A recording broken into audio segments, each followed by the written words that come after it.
सोडून तुलाज मातीला तू जाग उधाणू दे आज उरी. उजाडू दे आज साकड हे माग होऊ दे पहाट नवी. आता होऊन जाऊ दे साऱ्या जगाला पाहू दे पडू दे पाऊल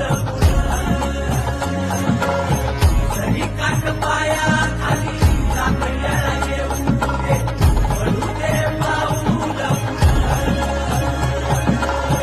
मोठी लढाई र लढू मातीसाठी र गड्या मनगटाच जोर लावून. दाटला जरी अंधार एकजूट होऊ आज दिवा देऊ तेज धावलं.